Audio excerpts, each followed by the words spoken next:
Hi besties, I hope you guys are well. So I do want to wish you very happy holidays, and I want to wish you a very Merry Christmas. I want to wish you a happy New Year. I hope you guys are happy, you're well, you are just relaxed and getting ready to start whatever you're going to be starting next year, or continue whatever you're going to be continuing next year. I'm reflecting on my goals, on my year. Why am I saying goals? I didn't even have goals this year. I'm reflecting on my year in this video, how it was. So my 2022 was it was odd.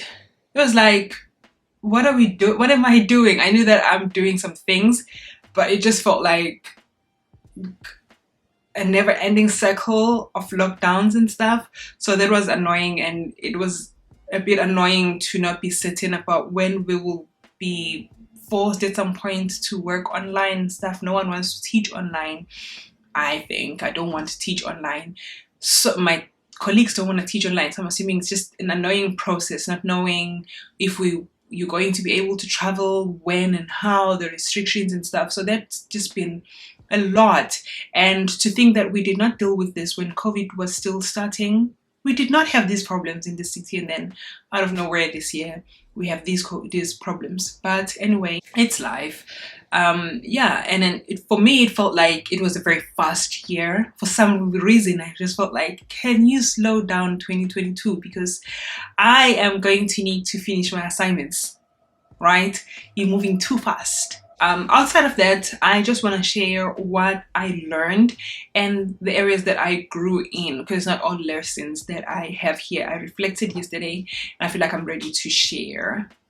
That not having a plan is okay, like not having goals and not having that, pressure to push you, I guess. That's okay, because I usually will have goals every year just to keep me going and stuff. But this year, my therapist talked me into not having any goals in therapy anywhere. Just leave and keep getting better every day, because I'm still dealing with very heavy grief at the beginning of this year. So adding to that, the pressure of having to be, and I'm also a perfectionist, having to be perfect and nailing my goals and stuff, because I'm that person. If I have a list of 10 things that I need to accomplish, but you best believe that I'm accomplishing everything on that list.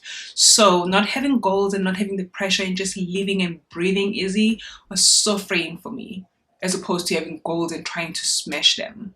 So sometimes it's okay not to have a plan and not to have goals at all. I grew in this area of being still, even when things are not going my way and I'm unhappy with some things in my life that I'd love to change, but at the same time not trying to fix it, because sometimes I want to control things and I want to fix things.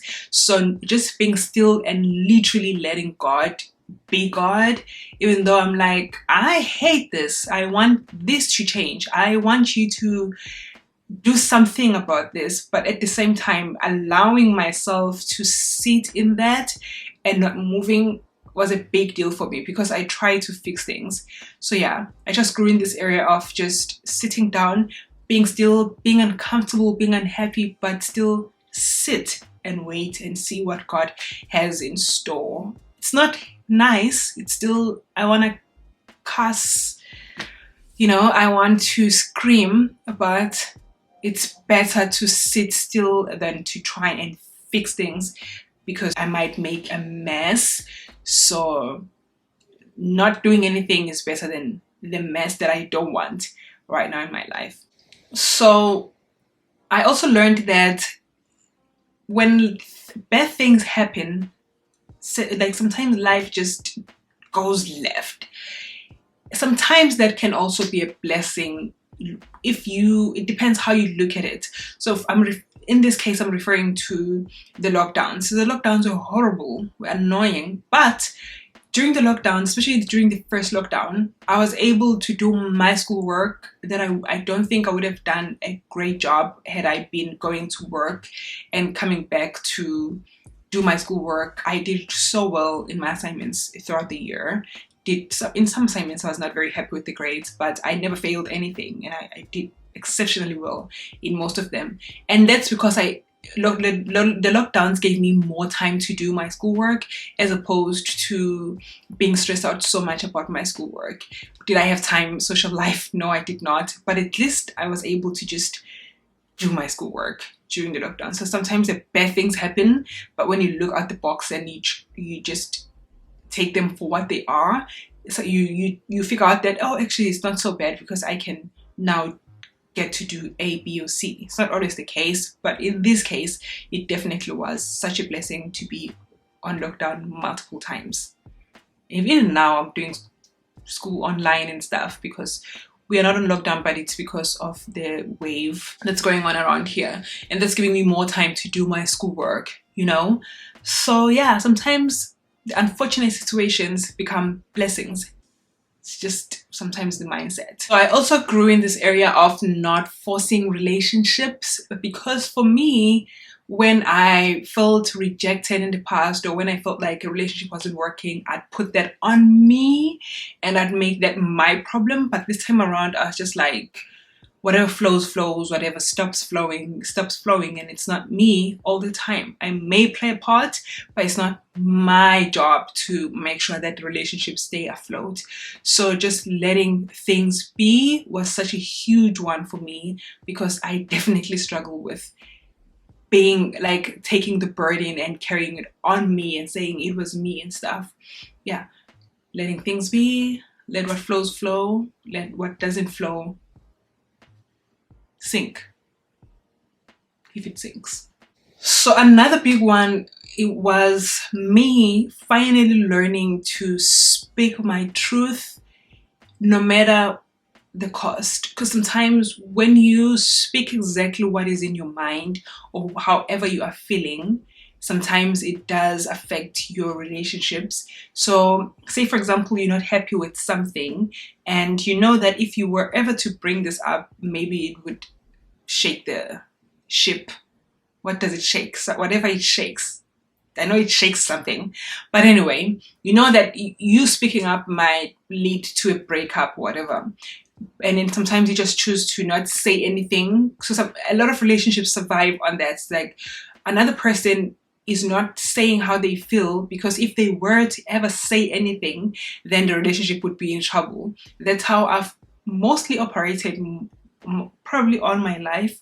So this year it was more like, I remember being intentional about telling people this hurt me, this is how I feel about this relationship, this is how I feel about this matter. So if I speak up and a relationship doesn't survive my truth and my true emotions, I'm a very honest person, but sometimes I suppress my feelings because I'm trying to protect the other person or the relationship, like I've said. So if the relationship doesn't survive that, then it's not what I need anyway. Does it hurt? Yeah, sure, but I would rather not have you in my life than have you be in my life because I'm suppressing how I feel to make you happy, you know? So yeah, I grew in that area where I'm like, whoever goes, goes, whoever stays, stays.